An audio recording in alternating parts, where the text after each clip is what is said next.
Namaku Rina. Usiaku 24 tahun. Aku lulusan D3 dari sebuah akademi keperawatan di pinggiran kota.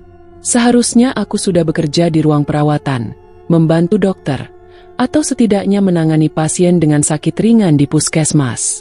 Tapi kenyataan tidak seindah harapan. Lowongan sebagai perawat umum hampir tak pernah muncul, dan jika ada saingannya bisa ratusan orang. Aku butuh pekerjaan, karena orang tua sudah tidak bisa membantuku terlalu banyak. Maka ketika ada lowongan sebagai penjaga kamar mayat di sebuah rumah sakit umum daerah, aku mengajukan lamaran tanpa berpikir dua kali. Beberapa orang mungkin menganggap pekerjaanku ini hina, atau bahkan menakutkan. Tapi bagiku, ini tetap sebuah pekerjaan. Lagi pula mayat tidak akan menyakitiku. Itulah yang kupikirkan di awal. Kamar mayat itu letaknya di ujung lorong belakang rumah sakit. Ruangan yang jarang dilalui orang. Sunyi dan dingin. Bahkan suara langkah kaki terdengar menggema saat menyusuri koridornya. Cat temboknya sudah mengelupas di beberapa sudut. Bau obat pengawet dan pendingin mayat begitu tercium sejak pintu dibuka. Dan di hari pertamaku, aku masih memakai seragam putih bersih yang baru saja kubeli. Jantungku berdebar ketika pintu logam kamar mayat itu terbuka.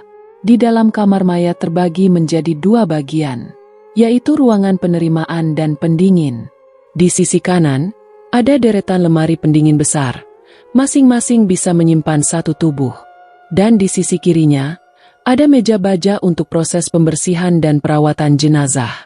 Aku berdiri mematung di depan meja baja itu. Di atasnya terbujur kaku tubuh seorang laki-laki tua. Matanya tertutup dengan mulut sedikit terbuka, dan kulitnya nampak pucat kebiruan. Petugas senior bernama Firman memberiku sarung tangan dan masker, lalu mengajarkanku cara membersihkan jenazah. Tidak ada suara apapun di sana, hanya suara gemericik air hangat mengalir di dalam baskom logam. Setiap sentuhan yang kurasakan begitu aneh, hanya terasa hawa dingin, dan tidak ada rasa menjijikan. Aku merasa iba melihatnya. Tubuh ini adalah manusia yang dulunya hidup, mungkin punya keluarga, sahabat dan cerita. Sekarang hanya tubuh tak berdaya yang menunggu untuk dikuburkan. Pekerjaan itu ternyata lebih dari sekadar membersihkan tubuh. Ada semacam penghormatan yang harus tetap dijaga. Aku belajar menutup matanya dengan lembut, menyusun tangan di atas dada, dan menyelimuti tubuhnya dengan kain kafan. Malam itu aku pulang tanpa memiliki selera untuk makan. Aroma kamar mayat seperti menempel di kulitku. Bahkan setelah mandi air panas dan beranjak untuk tidur, aku seperti mencium bau tubuh yang membeku. Karena sejak malam itu, aku mulai merasa seolah-olah kamar mayat itu tak pernah benar-benar kosong. Seolah ada sesuatu di dalamnya, yang selalu memperhatikanku dari balik kegelapan. Di keesokan harinya aku mendapatkan tugas pertamaku, mayat seorang lelaki tua bernama Darno. Menurut Firman, beliau meninggal karena serangan jantung saat tidur siang. Tidak ada luka atau bekas trauma pada tubuhnya. Tapi saat kulihat lebih dekat, wajahnya tidak sepenuhnya tenang. Dahinya sedikit berkerut dan bibirnya tampak seperti berbisik. Sampai sekarang aku masih ingat aroma tubuhnya. Campuran antara parfum, obat pengencer darah, dan dingin khas dari tubuh yang baru saja kehilangan rohnya. Aroma itu sulit hilang. Sudah berkali-kali aku mencuci seragamku, tapi tetap saja tercium samar.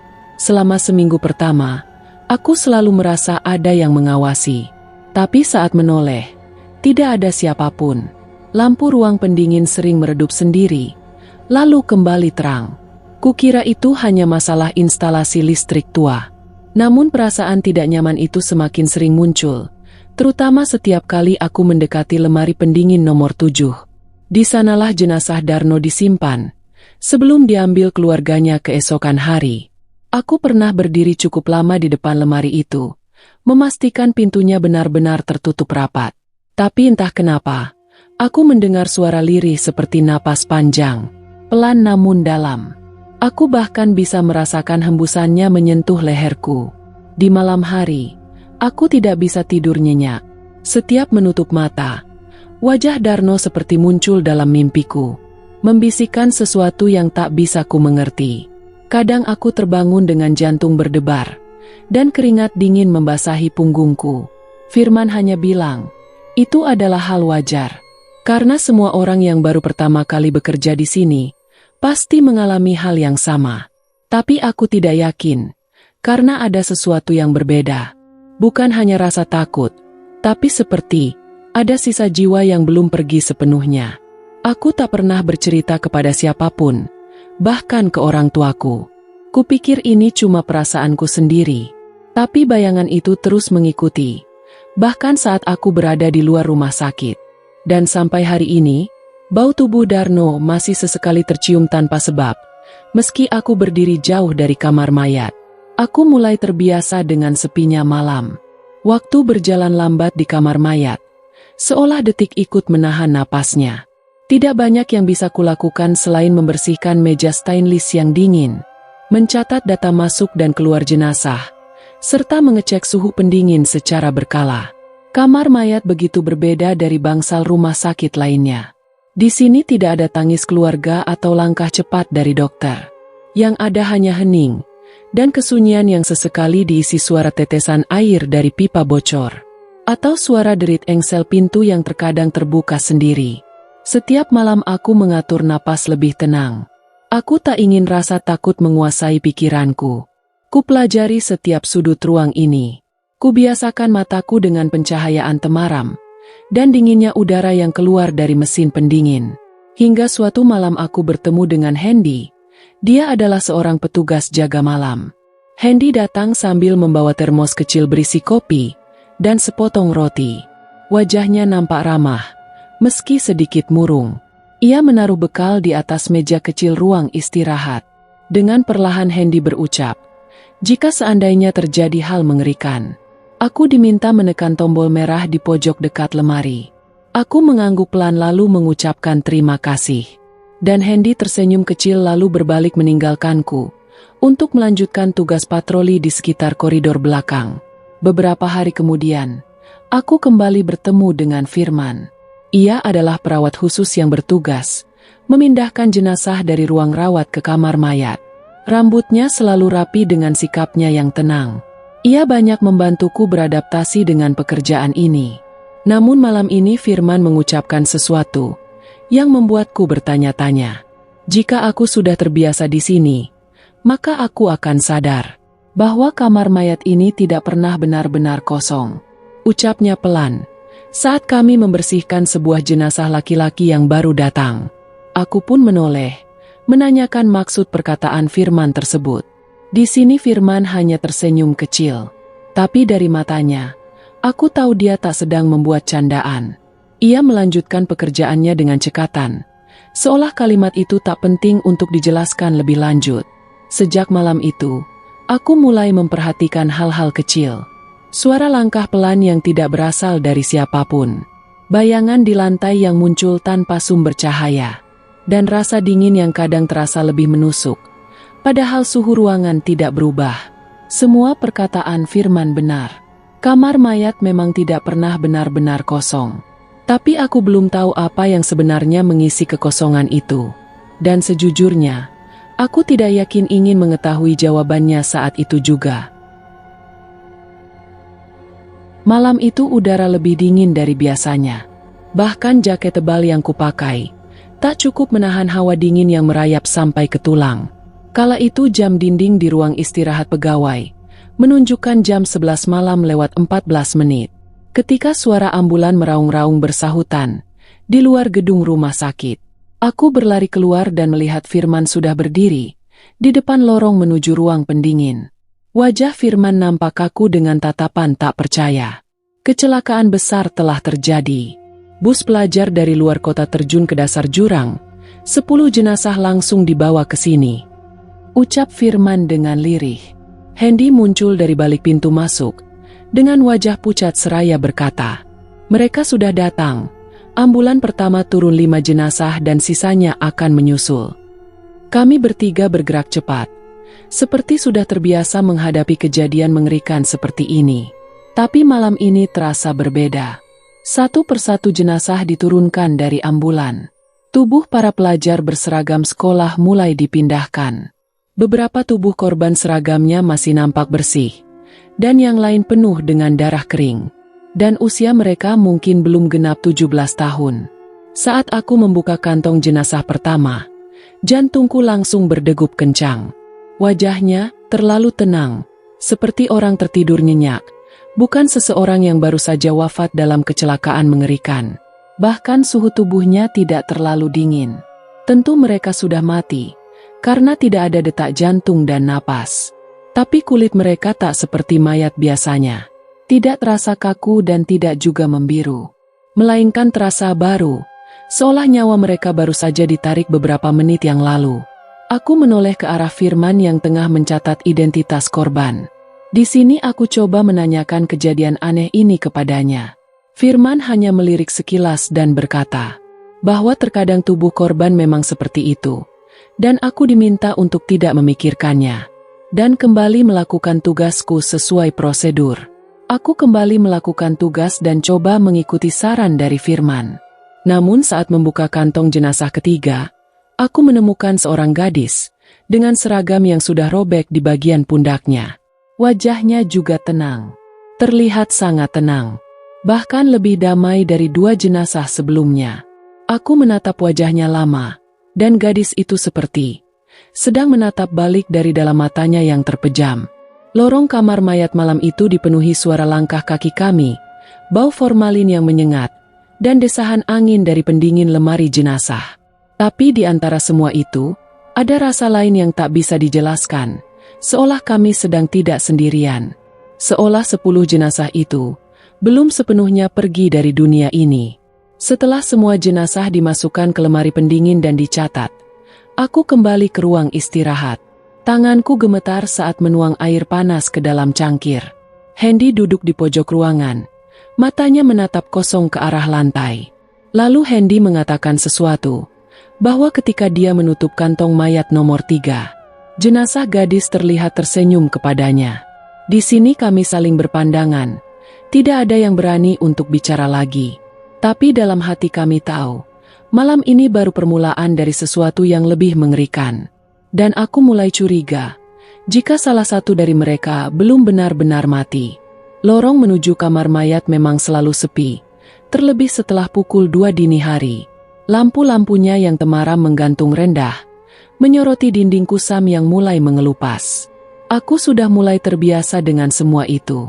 Tapi malam itu berbeda. Saat aku kembali dari ruang istirahat setelah mengambil air minum, aku melihatnya.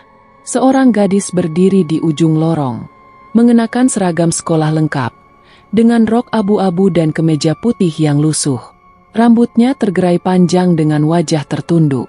Namun aku bisa merasakan pandangan matanya, menusuk tepat ke arahku. Aku menghentikan langkah, dan kini jarakku dengannya kira-kira 20 meter. Aku sempat berpikir itu mungkin salah satu keluarga korban yang tersesat. Tapi lorong itu seharusnya sudah terkunci sejak pukul 11 malam. Dan tidak mungkin ada orang dari luar bisa masuk ke sana. Aku coba menyapanya. Namun gadis itu tidak menjawab. Aku maju 1 langkah mendekatinya. Namun dia tetap diam. Bahkan tubuhnya tidak bergerak sedikit pun. Hanya rok yang bergerak pelan. Karena hembusan angin dari lorong rumah sakit. Entah kenapa tubuhku langsung merinding.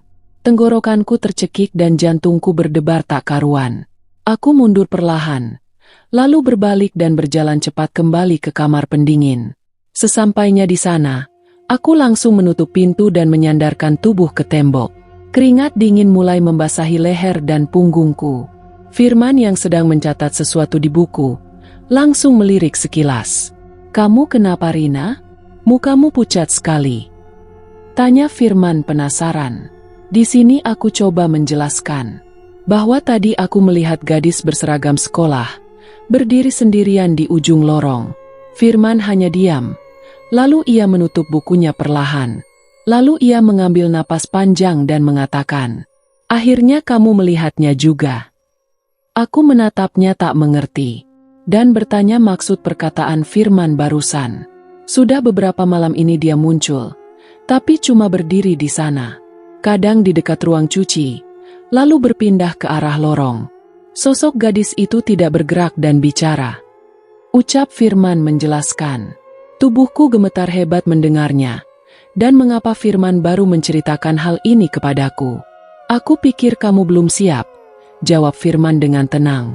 Biasanya yang baru kerja di sini kalau langsung tahu semua, malah tidak betah. Ucap Firman coba membuatku untuk tenang. Aku mencoba mengatur napas, dan kembali bertanya tentang sosok gadis itu. Firman hanya menggelengkan kepala, dan menjawab, tidak tahu, dan mengatakan bahwa sosok gadis itu bukanlah gadis biasa. Sejak malam itu aku semakin sering melihatnya. Kadang hanya sekilas di balik kaca pintu lorong, ketika aku sedang membersihkan meja stainless di ruang jenazah. Dan dia berdiri di belakangku, memandangi dari pantulan kaca lemari. Ia tak bicara, tapi tatapan kosongnya itu seperti menyampaikan banyak hal. Seolah-olah dia ingin aku tahu sesuatu. Tapi aku takut dan belum berani untuk berkomunikasi dengannya. Di malam itu tidak ada jenazah baru yang datang sejak tadi siang. Aku sedang duduk di ruang istirahat, dekat kamar mayat sambil menyeruput segelas kopi yang mulai dingin. Hendy sedang keliling area rumah sakit seperti biasa, sementara Firman entah berada di mana. Mungkin dia sedang tidur di ruang perawat belakang. Sinar lampu neon di lorong depan kamar mayat berkedip pelan, menciptakan suasana yang semakin menyeramkan. Aku menoleh ke arah lemari pendingin. Deretan pintu baja putih itu berdiri membisu, menyimpan kesunyian yang tidak wajar. Tapi malam ini ada sesuatu yang berbeda. Hingga tiba-tiba terdengar suara ketukan dari dalam lemari pendingin. 3 ketukan terdengar samar namun jelas. Aku langsung berdiri untuk memastikannya. Suara itu bukan dari arah pintu masuk, bukan juga dari dinding kamar mayat. Namun suara itu berasal dari salah satu lemari pendingin jenazah. Lalu aku mendengarnya lagi. 3 ketukan kembali terdengar. Suaranya begitu pelan seperti ketukan tangan yang lemah. Aku berdiri, mencoba menahan detak jantung yang mendadak berdebar tak karuan. Langkahku berat saat ku dekati lemari paling ujung. Aku coba memanggil Firman dengan suara nyaris berbisik. Namun Firman tidak menjawab. Hanya suara ketukan itu yang kini berhenti terdengar. Aku coba menempelkan telinga ke permukaan pintu lemari jenazah. Tidak terdengar suara apapun. Namun saat aku hendak berbalik, seseorang memanggil namaku. Seketika tubuhku membeku. Suara bisikan itu begitu dekat, seolah berasal dari dalam lemari pendingin. Aku langsung mundur dan hampir menjatuhkan termos kopi di tanganku. Tidak ada siapapun di sekitarku, hanya deretan lemari jenazah yang kembali diam.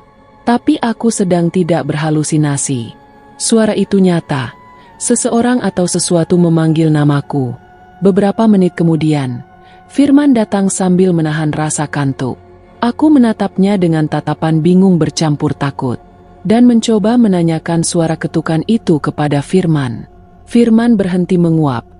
Lalu ia menatapku dengan serius. Ia menarik napas panjang, lalu duduk di kursi plastik dekat meja. Ternyata Firman juga mendengar suara ketukan sama sepertiku. Dia memintaku untuk tidak memikirkan suara tersebut. Karena semakin aku takut, maka mereka akan semakin menghantuiku. Aku hanya terdiam. Kata-kata Firman menggantung di udara, seperti bayangan hitam yang tak mau pergi. Aku kembali melirik ke arah lemari pendingin. Entah siapa yang mengetuk dan membisikkan namaku malam itu.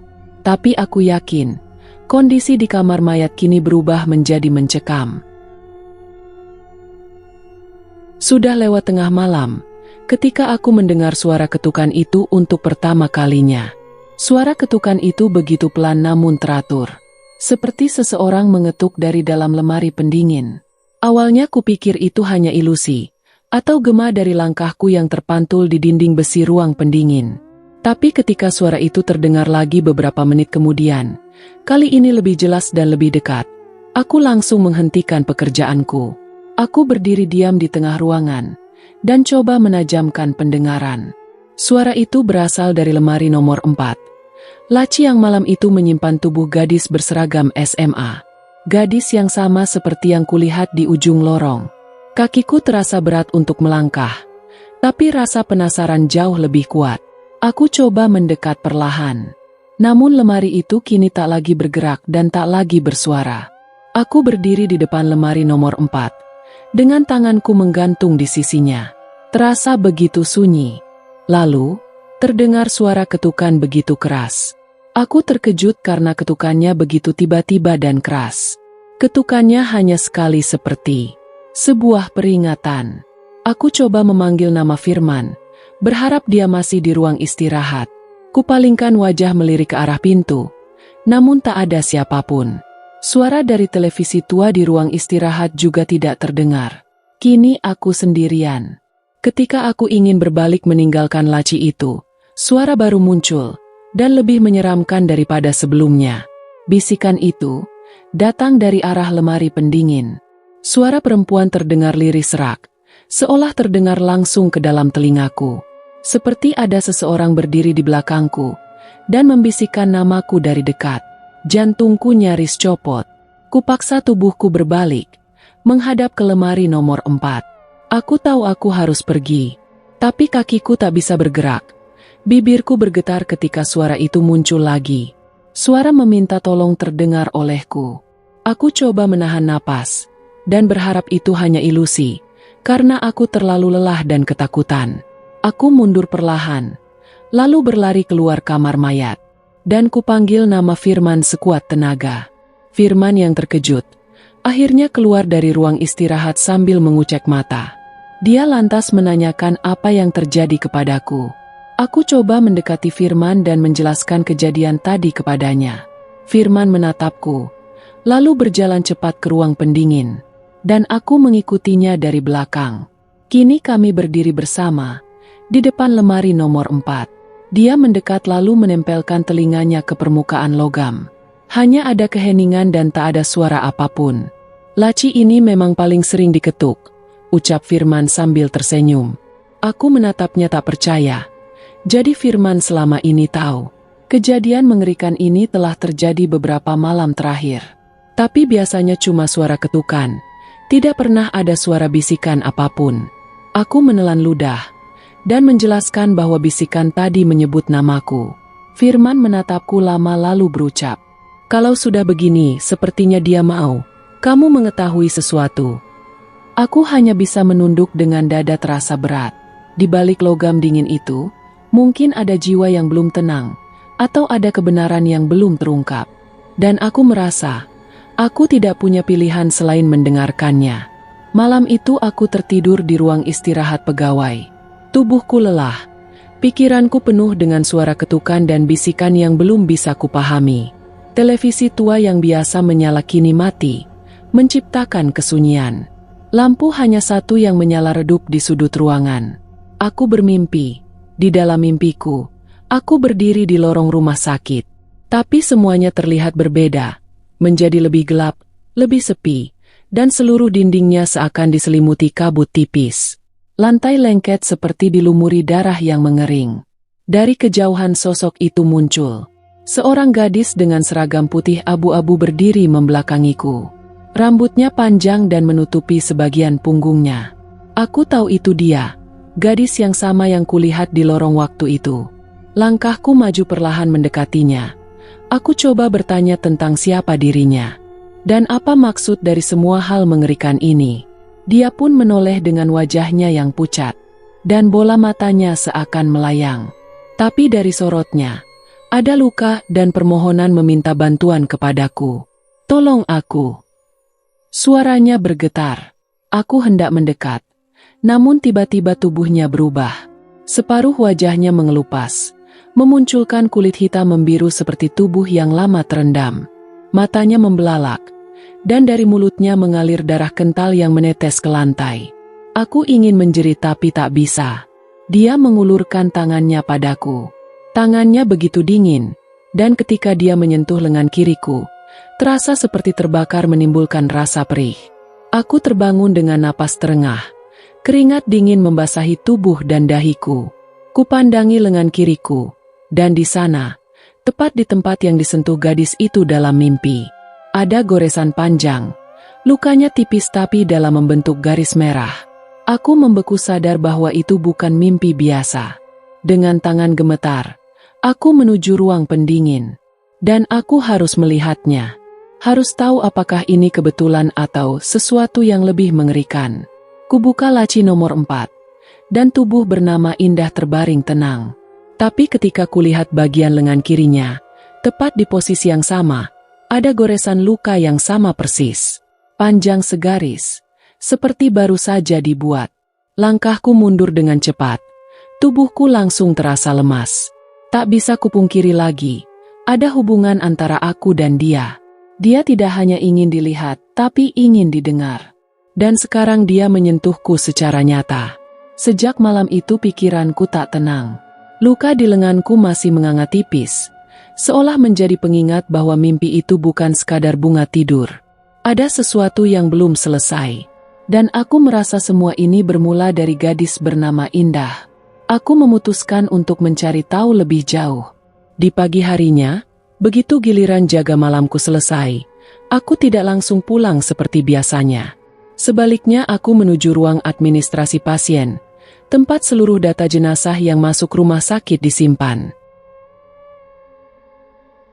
Aku menemui Dita, staf administrasi yang bertugas mencatat seluruh data pasien. Aku meminta izin untuk melihat data para korban kecelakaan bus yang masuk minggu lalu. Di sini aku beralasan bahwa ada satu nama yang datanya belum lengkap. Dita melihatku seakan tidak percaya dengan alasan yang aku berikan. Namun dia memberikan aku waktu untuk melengkapi data tersebut. Aku mengangguk cepat, lalu duduk di hadapannya. Tanganku gemetar ketika mulai mencari nama korban satu persatu. Semuanya tercatat rapi dengan waktu masuk ketika kejadian. Bahkan penyebab kematian, hingga nomor laci penyimpanan jenazah tercantum di sana. Namun satu nama tidak dapat aku temukan. Aku coba mencarinya berkali-kali.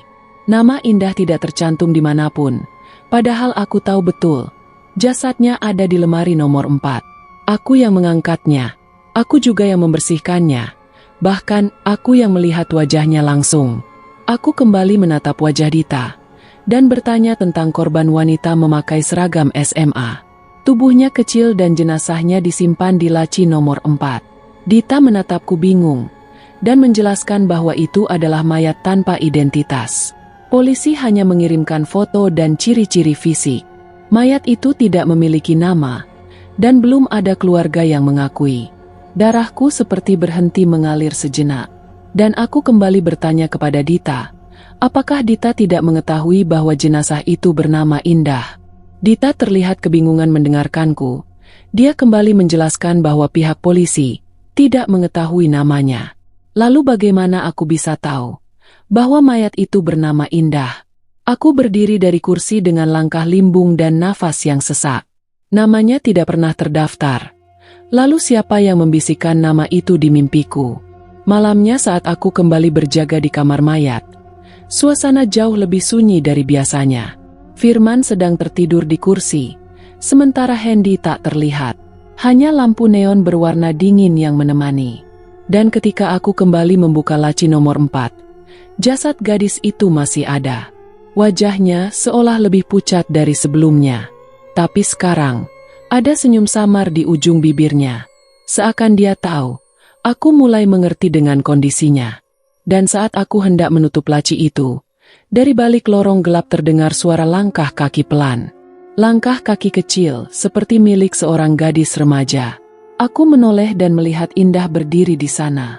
Dengan wajah pucat, dan luka di lengan kirinya sama seperti milikku.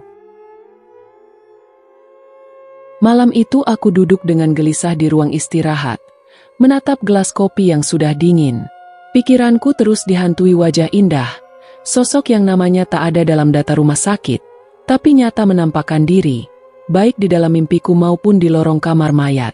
Firman masuk sambil menguap lebar. Ia baru saja dari toilet, membawa sebatang rokok yang belum sempat dinyalakan. Sambil duduk di depanku, Firman lalu bertanya tentang wajahku yang terlihat pucat. Aku menatapnya serius dan bertanya, apakah manusia yang telah mati masih bisa bicara? Firman terdiam sejenak, lalu berkata, kamu melihatnya lagi? Aku mengangguk perlahan, dan menjelaskan bahwa aku melihat seorang gadis memakai seragam sekolah bernama Indah. Raut wajah Firman berubah dan menatapku tajam. "Apakah kamu mendengar namanya?" tanya Firman. Aku menceritakan bahwa sosok Indah datang ke dalam mimpiku. Dia berdiri di lorong rumah sakit tadi malam, dan sebelumnya dia mayat yang kita masukkan ke lemari nomor 4. Firman menghembuskan napas panjang. "Ini bukan pertama kalinya.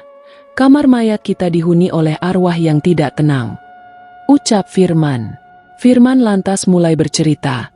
Sekitar 7 tahun lalu, sebelum aku bekerja di rumah sakit ini, ada kasus serupa.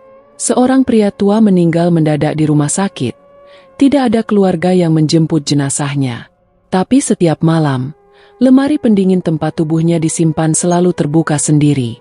Dan hawa di sekitarnya berubah menjadi dingin, ucap Firman.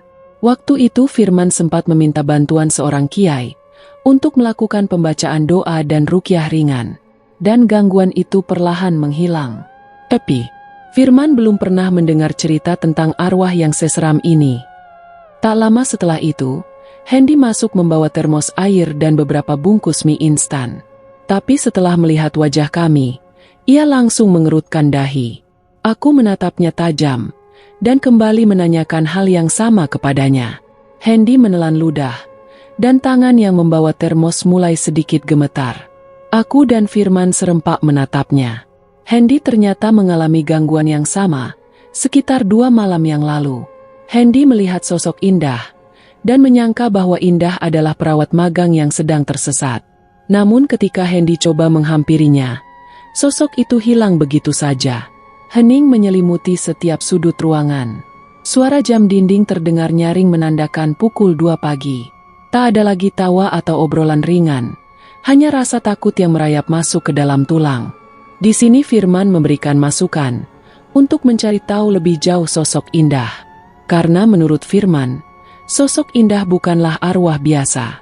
Aku mengangguk pelan dan menyadari bahwa aku memiliki ikatan yang sama dengan Indah. Keesokan harinya sekitar jam 2 siang, aku menyelinap masuk ke ruangan barang hilang. Sebuah ruangan kecil dengan rak berisi barang milik pasien yang belum diambil oleh keluarganya.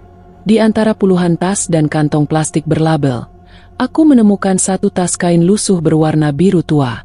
Labelnya nampak buram, tapi aku yakin ini milik salah satu korban kecelakaan bus. Dan hati kecilku berbisik bahwa tas ini milik Indah. Tanganku gemetar saat membuka tas itu. Di dalamnya, terlipat rapi seragam sekolah berlumur noda darah yang sudah mengering. Ada juga ponsel yang mati total, dan sebuah buku kecil bergambar bunga sakura di sampulnya. Seperti catatan harian milik Indah. Aku menutup pintu ruang barang dan duduk bersila di lantai. Dengan napas pelan ku buka halaman pertama. Tanganku berkeringat dingin saat membaca baris demi baris, dan halaman demi halaman catatan itu. Mimpi buruk akan bayangan sosok hitam di sudut kamar. Darah yang mengalir dari dalam dinding.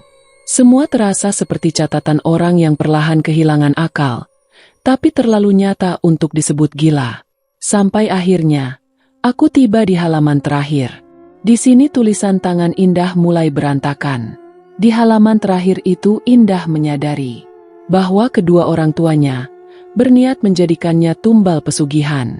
Aku mematung membaca catatan terakhir milik Indah, di mana dia menyadari bahwa keluarganya menyimpan rahasia tentang tumbal pesugihan, dan Indah mencatat semuanya sebelum kecelakaan itu terjadi. Jika Indah menulis itu sebelum dia meninggal, mengapa tidak ada data medis miliknya? Lantas mengapa Indah tidak tercatat sebagai korban kecelakaan? Aku berdiri dengan napas tak karuan. Buku harian itu kini terasa panas seperti bara api.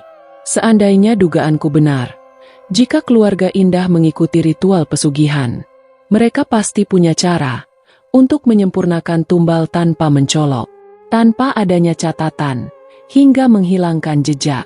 Dan tubuh Indah hanyalah sekedar pelengkap.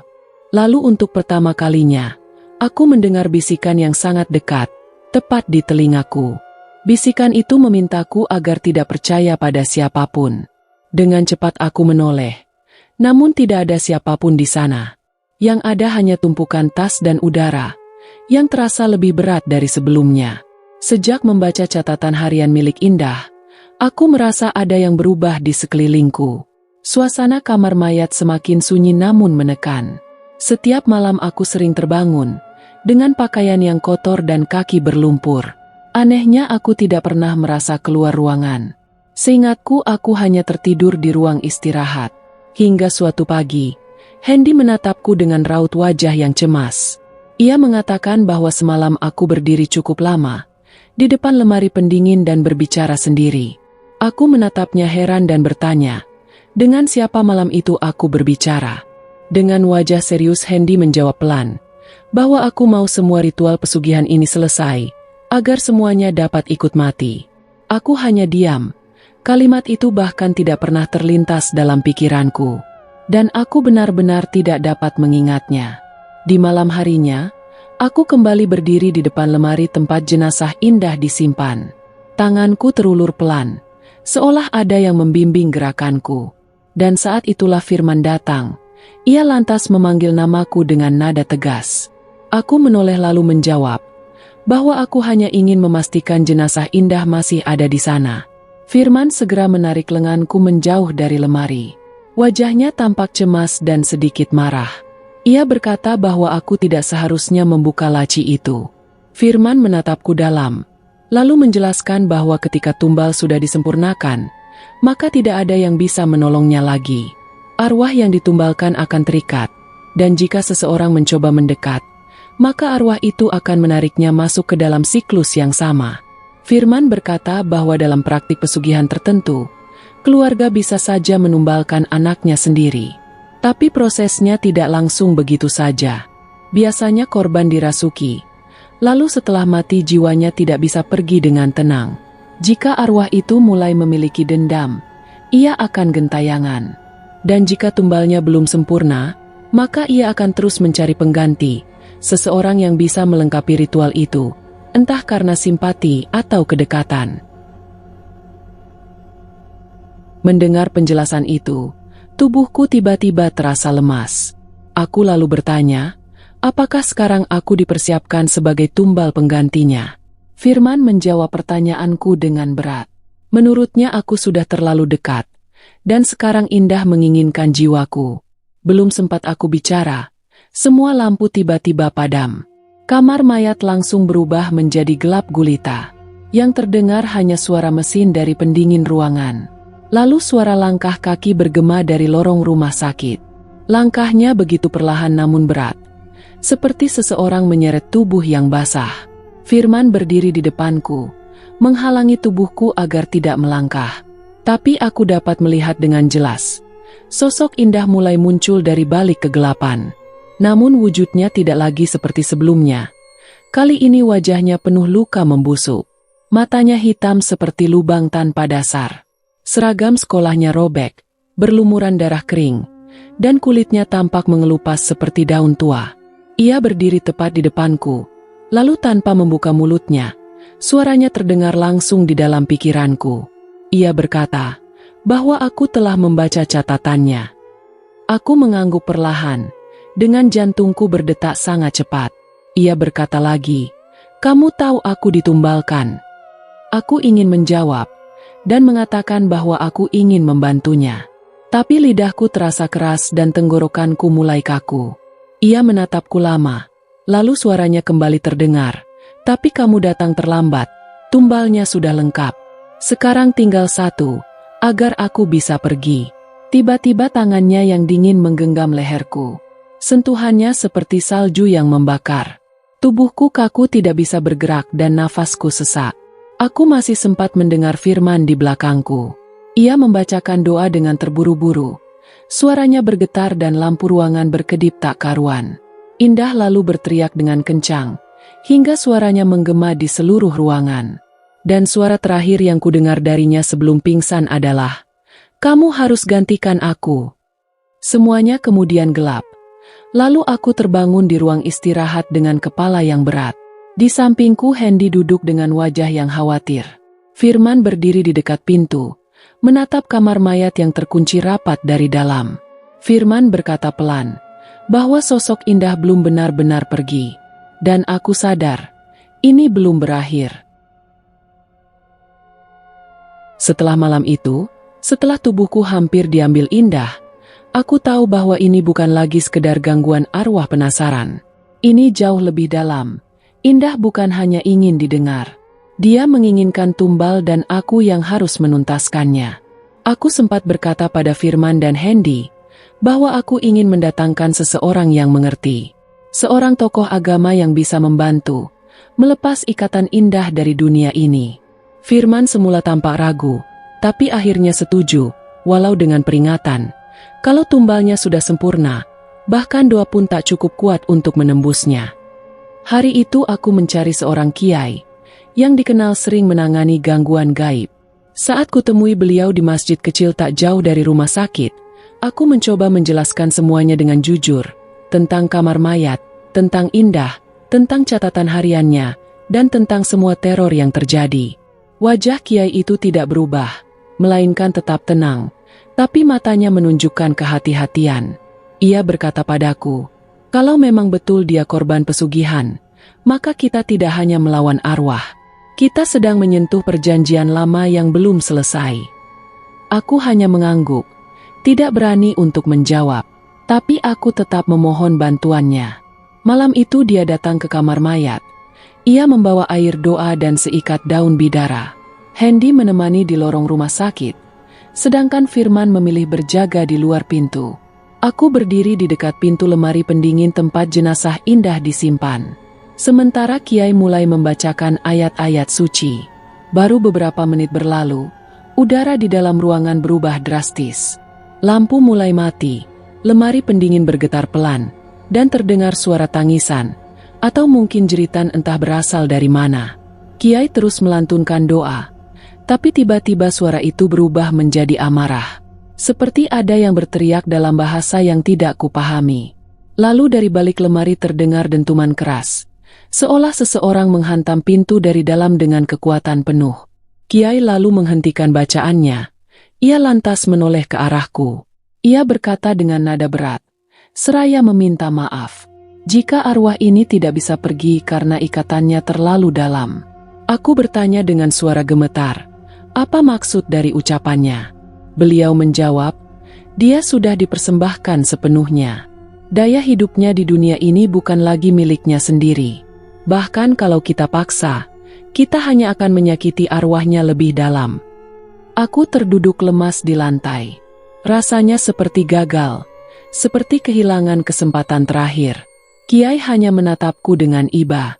Ia meletakkan sisa air doa di meja, lalu berkata sebelum pergi, yang bisa kamu lakukan sekarang hanya satu, doakan dia setiap malam.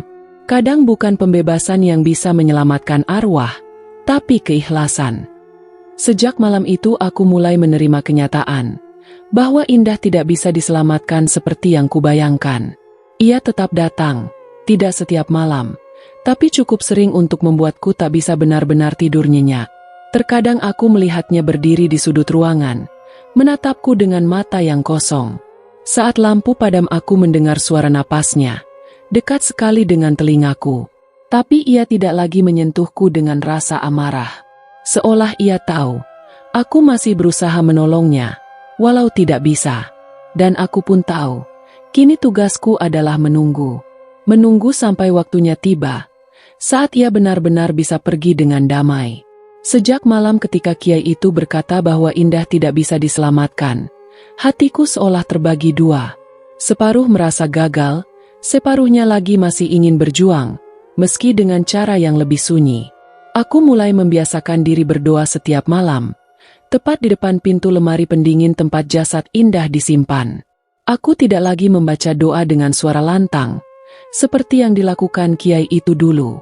Aku hanya membacanya dalam hati dengan pelan, sambil berharap entah bagaimana, arwah Indah bisa mendengar dan perlahan-lahan menemukan jalannya sendiri.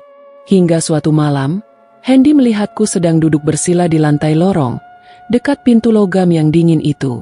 Ia mendekat dengan langkah pelan lalu bertanya padaku, apakah aku masih berdoa untuk Indah?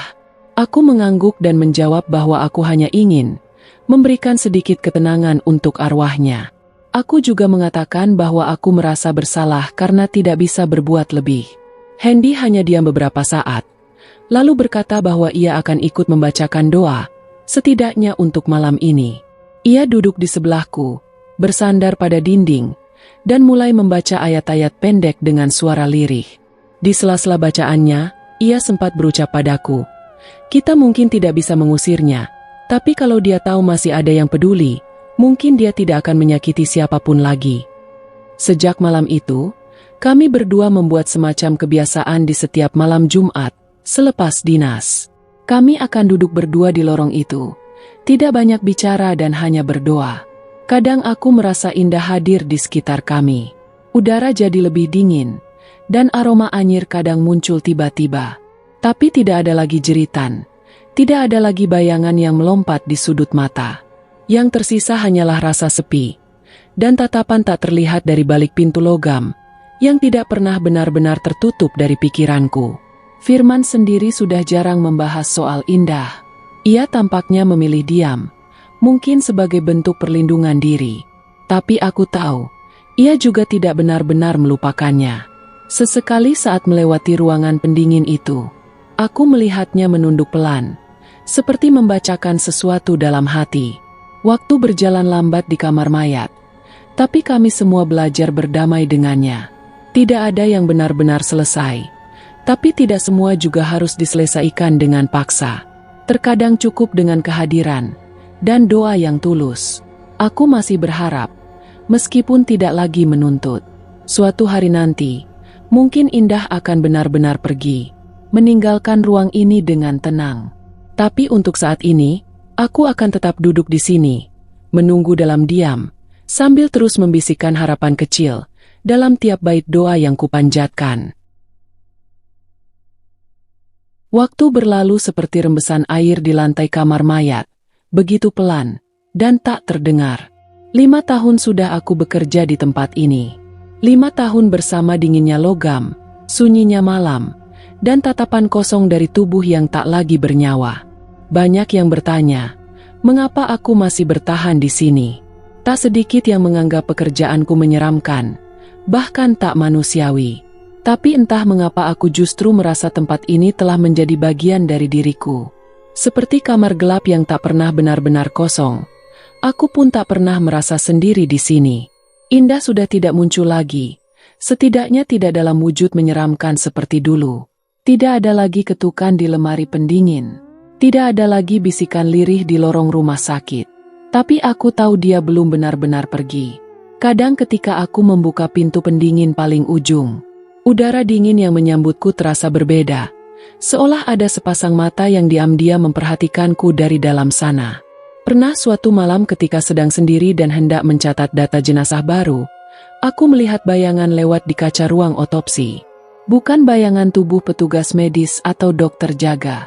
Bayangan itu terlalu kecil, terlalu halus gerakannya.